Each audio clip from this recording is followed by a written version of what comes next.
Hello. Hello! Hello! Hello. Hello! Você está com os críticos. Uma das coisas que sempre eu gosto de acompanhar no mercado de streaming é a evolução de todos os temas que são relacionados. Porque assim, você saiu de uma mídia física durante, sei lá, 25, 30 anos, e agora você está trabalhando com um negócio específico que é streaming, pela internet, pelo seu computador, pelo seu celular.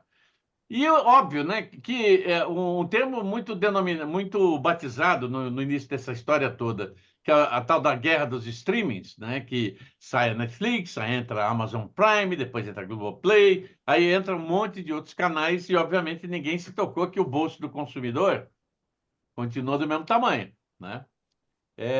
E aí entra a seguinte questão: o que fazer para atrair para o seu negócio, tá, um assinante? E é óbvio que o atrativo principal que a gente sempre discute é o fato de que você tem que ter conteúdo novo, tem que ter conteúdo que realmente chame a atenção, porque caso contrário, você vai sossobrar no meio de tantas opções que nem sempre todas estão baratas. E aí me chamou a atenção essa pesquisa que esqueci o nome da. Opa! Como é o nome da Orbit. empresa? Orbit. Isso. E aí me chamou a atenção a pesquisa que a Albert fez, que é sobre é, a, o que determina a você ficar nesse canal ou naquele canal? E o Caio está aqui exatamente para explicar como é que, primeiro, como é que teve origem essa pesquisa? Quem é que vai, vamos fazer essa pesquisa para determinar como é que é o caminho que os canais de streaming estão seguindo hoje? De maneira resumida, Paulo, a gente tem uma editoria para o nosso perfil no LinkedIn, em que a gente aborda assuntos quentes no geral, que estão rendendo conversas ali no social, estão com tendências de conversas, até para que a gente consiga não só mostrar um pouco do nosso trabalho a partir de estudos públicos e a partir daí levar para a imprensa e divulgar. Então, dentro dessa editoria, a gente explora pautas que estão em crescente. A gente chegou no tópico streaming justamente pensando como que a gente consegue um assunto que está polarizado, tanto opiniões negativas quanto opiniões negativas, e a partir daí navegar por ambos os caminhos. E o que a gente achou de interessante aqui no streaming foi justamente a pauta de que as pessoas não conseguem ficar somente com streaming, foi o que você colocou no começo. Muitos conteúdos acabam migrando de plataforma, ou até mesmo surgem novos conteúdos específicos e assinados pelas plataformas, e isso faz com que as pessoas precisem ou dividir conta, ou, sei lá, pensar em um assinante, aí racha com os amigos. E isso foi uma pauta muito comentada nos últimos meses, principalmente após a decisão da Netflix de cortar essa divisão de contas e permitir apenas ali pelo acesso, ou você compra o plano familiar, ou você não tem como dividir o seu perfil ali com outras pessoas. Daí a gente começou a investigar esse processo ali de por que eu assinaria um streaming, por que eu não assinaria um streaming, e por que eu migraria de streaming. E foi aí que a gente começou a entender que existe um campo para a gente estudar, e existe sim um pilar de vou ficar nesse streaming, não vou ficar nesse streaming, que foi o que norteou a nossa conversa. Então, de resumo, a gente consegue polarizar de que existe uma conversa muito quente do porquê que as pessoas querem assinar, que isso é muito guiada por conteúdos específicos da plataforma, e quando a gente fala do porquê cancelar, por exemplo, a gente já consegue entender que são essas insatisfações com serviços, pensando em insatisfações financeiras ou cobranças adicionais, anúncios dentro da plataforma. Então, a gente tem um leque de gatilhos que geram essa desaprovação muito grande, que a gente achou interessante mostrar ali para o mercado, porque para a pessoa ser guiada para assinar um streaming, obviamente ela vai pela série que ela gosta, mas para ela desistir daquele streaming, aí existem vários outros fatores e outros pilares que as plataformas podem ficar atentas, desde anúncios até pagamentos extras e adicionais. Acho que esse é o breve resumo de como a gente fez e por que a gente fez. E me diz uma coisa assim, você falou dos pontos negativos que levam o assinante a cancelar o serviço. Por exemplo, o aumento do preço da assinatura, isso é um fator que gera essa insegurança ou não? Quando o cara recebe a informação, olha, nós vamos ter que aumentar o serviço por mais R$ 2 e tal, ele desconsidera isso em função do que ele recebe. Total, Paulo. É sim um pilar, o aumento do preço. Entretanto, por incrível que pareça, foi um achado para a gente também, não é o mais relevante. Quando a gente fala do porquê cancelar, o tópico mais relevante são as cobranças adicionais por conteúdos extras. Então, principalmente nesse cenário em que as plataformas estão nesse momento de uma compra a outra, e aí você tem um serviço Prime dentro, e aí tem um pagamento adicional, o que mais movimenta essa conversa negativa de vou desistir de um serviço é essa necessidade de pagar para alugar um serviço, sendo que, poxa, a pessoa já paga a mensalidade recorrentemente, e aí isso faz com que pese no bolso, né, a longo prazo, porque se ela for ter que pagar para qualquer modalidade, ela vai ter que pagar para esporte, vai ter que pagar para filme, vai ter que pagar, sendo que ela já paga o acesso, para ela realmente não faz sentido, e ela acaba migrando para outro que diminua, isso acontece em vários, né, mas para que diminua esse sentimento de que eu vou pagar por algo a mais, eu tendo que pagar por uma fase 2 do streaming, por exemplo. Esse é o principal, existem alguns outros, desde um dos principais também é a pessoa que não usa, então ela assinou, mas durante a rotina dela, ela entendeu que ela está assistindo mais o concorrente. Então ela precisa cancelar o Netflix, por exemplo, porque já faz uns 3 meses que ela não, pensando em hipóteses, né? Não que isso seja relacionado à Netflix, mas num exemplo específico, ela usa um streaming e aí ela começou a usar outro, e um ficou em segunda instância, e aí ela percebe que ela está pagando isso depois de 2 meses, e aí ela fala, poxa, não estou usando, vou pagar. E outros pilares também relacionados a bug na a plataforma está travando, dificuldade com atendimento. Isso é um pé no saco, isso eu concordo. Os consumidores também. Não, porque assim, uma vez eu tive uma conversa com na realidade era um bate-papo, numa rodinha dentro de um seminário, e um dos caras era um CEO de uma grande plataforma. Não vou falar porque, né?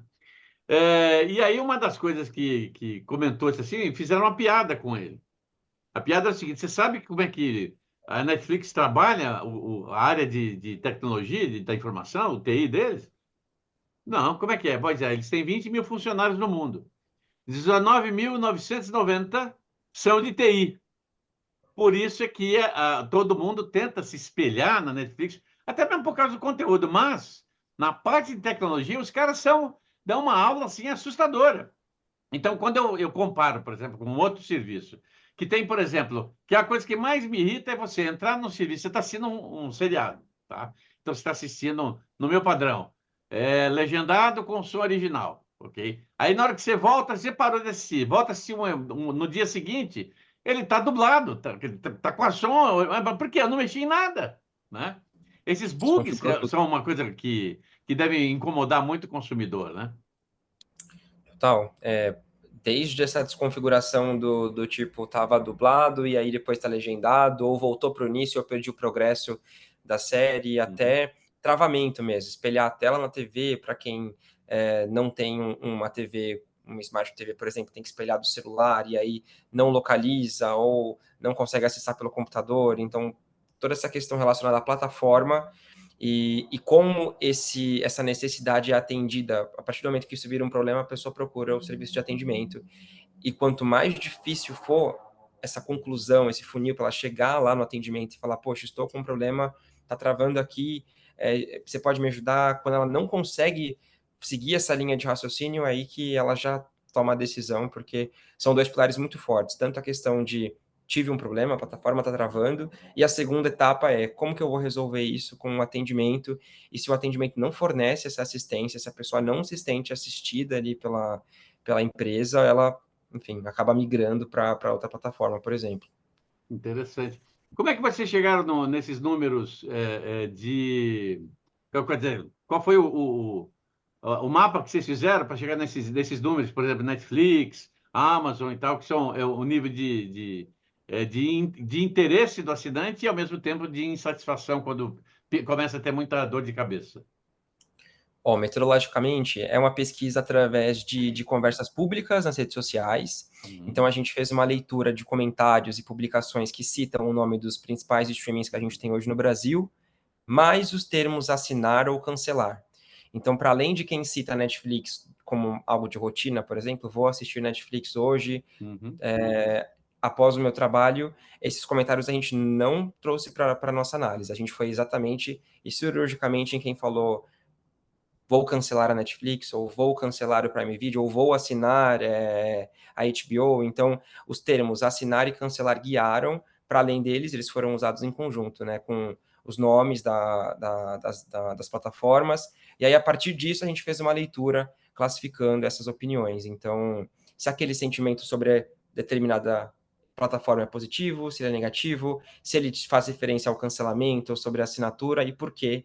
Então, foi um funil de classificação. Primeiro, a gente entende qual é a plataforma, qual é o sentimento, por que ela está naquele sentimento, tudo isso feito por analistas humanos aqui dentro. Interessante. Você sabe que está tendo uma discussão considerável nas redes sociais sobre determinados conteúdos, de conteúdos, de modo geral, principalmente relacionados com questões ideológicas e tal. Nesse estudo de vocês, vocês não abordaram isso, né? Não é digamos assim, não era o foco principal, esse cancelamento e continuar com a assinatura ou ter uma nova assinatura, é o que baseou mais ou menos esse estudo que a Albert fez, não é isso? Foi bem desprendido de qualquer viés ou ideologia, isso está muito prático e funcional mesmo, pensando principalmente nesses pilares. Então, assim como a gente falou sobre questão relacionada a preço, plataforma, então é muito sobre dificuldades e acertos das plataformas do que qualquer outra coisa relacionada a uma ideologia maior, por exemplo, ou uma analogia que fuja à praticidade. Na verdade, é muito sobre praticidade mesmo. Interessante. Você sabe que eu acho interessante esse tipo de estudo, que eu tenho amigos que moram nos Estados Unidos e eu vejo relatos deles e de outras pessoas sobre, por exemplo, está saindo uma nova série de Jornada nas Estrelas lá nos Estados Unidos. Então, de repente, os trackers, né, os fãs, vão lá e assinam o serviço. Assim que termina a série, eles cancelam o serviço. E assim vão rodando, né? Porque eu acho que é muito diferente do fã brasileiro. Quem curte séries, filmes no streaming, ele não está preocupado com a nova temporada de X ou Y, está preocupado com o conteúdo. Pô, vai ter coisa nova? Pô, que legal. Né? Tem filme novo? Deixa eu ver. Deixa eu ver na minha linha do tempo, o que é que está chegando de novo aí que vale a pena assistir. Você acha que essa tendência de escolher o canal em função do conteúdo pode ser um negócio que vai ficar maior no passar do tempo, em relação, por exemplo, custo-benefício? Total, Paulo. Pensando nos cancelamentos, por exemplo, a opinião só assinei por conta de um conteúdo e por isso vou cancelar quando eu Ah, terminar, ela representa o quinto maior motivo de cancelamento aqui da nossa quinto análise. maior? Que interessante. Quinto Interessante. maior. Obviamente, isso acaba vindo depois ali das cobranças de custo-benefício, Uhum, dificuldade com a plataforma, travamento, uhum. mas aí entra como quinto motivo, pensando no porquê cancelar, né? Mas Ah, quando a gente olha também o porquê assinar, ou seja, do porquê que a pessoa foi movida a chegar naquele conteúdo, aí realmente 80% das pessoas declararam que só assinaram por conta de um conteúdo. Então, não foi por conta do período gratuito, não foi por conta do leque de opções que aquela plataforma oferece, ou porque ela tem uma reputação no mercado, muito pelo contrário. uhum. Ela é guiada especificamente porque aquele conteúdo está em ascensão e aquele conteúdo só tem lá, aquele conteúdo é exclusivo daquele serviço. E é por isso que ela assina. Isso vem, quando a gente fala de assinatura, vem muito antes do custo-benefício, vem muito antes da praticidade, e aí, a partir do momento que a pessoa já está assinada na plataforma, aí isso já não se torna tão relevante, né? Ela é o quinto maior motivo, que é bastante relevante, mas existem questões de custo-benefício que falam mais alto pensando em cancelar. Mas a assinatura é completamente guiada por essa exclusividade. Então, se surgiu um filme, por exemplo, numa plataforma X, e esse filme super furou a bolha, tá tendência nas redes sociais, isso é falado no Instagram, é falado no TikTok, todo mundo vai migrar para essa plataforma até o momento que esse conteúdo foi finalizado, e aí se a plataforma conseguir, enfim, assistir essa pessoa, fornecer um serviço positivo, não ter cobranças adicionais, ela consegue manter. Mas se ela não tiver esses princípios básicos relacionados a custo-benefício, por exemplo, aí a pessoa vai embora depois que assinou, de imediato, por conta do custo financeiro, por exemplo. Muito legal, muito legal. Gostei muito. Olha, eu fiquei surpreso. De vez em quando pintam umas pesquisas dessas assim que me mandam por e-mail, e algumas realmente me surpreendem. Essa é uma delas, porque eu já vi muita coisa relacionada com canais de assinatura e tal, mas eu gostei muito da qualificação, a qualidade do material que vocês pesquisaram é muito legal. Que ótimo, fico feliz. Foi feito com carinho. Hello. Hello! Hello. Hello! Você está nos Críticos.